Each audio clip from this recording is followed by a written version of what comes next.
Well, let's get some analysis now with Omar Shakir in Chicago. He's the Israel and Palestine Director at Human Rights Watch.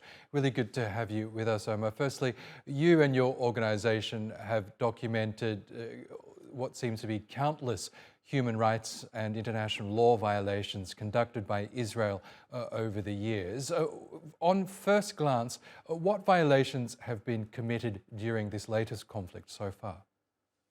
Look, normally we take a long time to investigate and reach our conclusions, and obviously the research is ongoing, but it's quite apparent already in these first 96 hours that we're seeing really serious war crimes being carried out.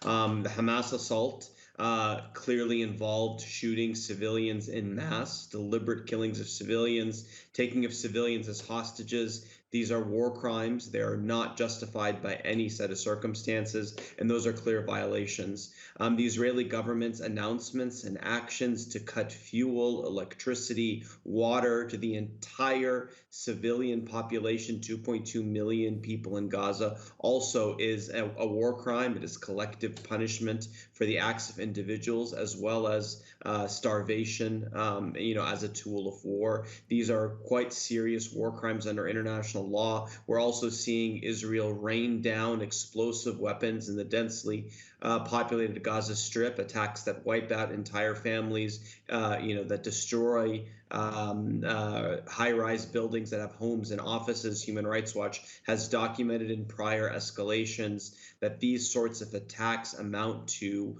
also war crimes. They are deliberately targeting civilian infrastructure without an apparent military target. They are disproportionate. So we're seeing the very same patterns, rocket attacks, as we see on the screen. These are also indiscriminately targeting Israeli population centers. They're unlawful. The list really goes on, but we're seeing violence really at an unfathomable scale. I mean, we're talking about 96 hours and more than 1,800 people killed, more than a quarter million Palestinians in Gaza displaced, and it appears there are signs that things could only get worse in the days ahead.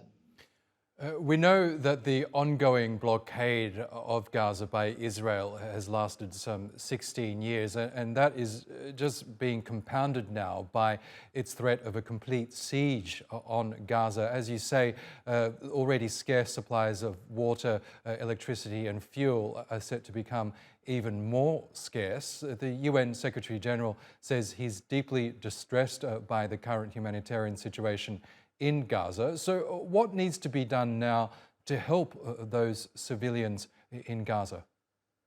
I think as a first step, humanitarian aid needs to get in. The fact that that Israel has threatened aid coming in from Egypt. We know that Erez is not open right now, or the other crossings for the entry of goods. Humanitarian aid needs to enter. That is critical. It is critical that European and other states don't, as some states have warned, use this moment to pause or suspend aid that goes to Palestinians. That needs to get in. Beyond that, it's important that states call on all parties to comply with international humanitarian law. We're here precisely because of flagrant violations of international law.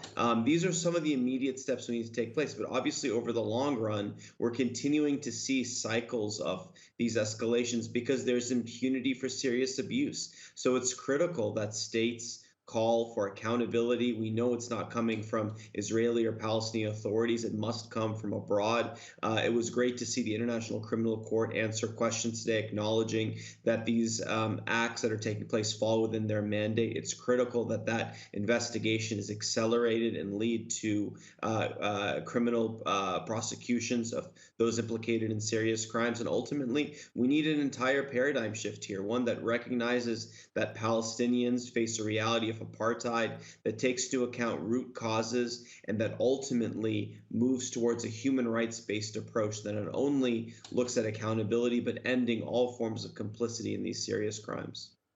Okay, Omar Shakir from Human Rights Watch. We'll have to leave it there, but thank you so much for sharing your thoughts with us on TRT World.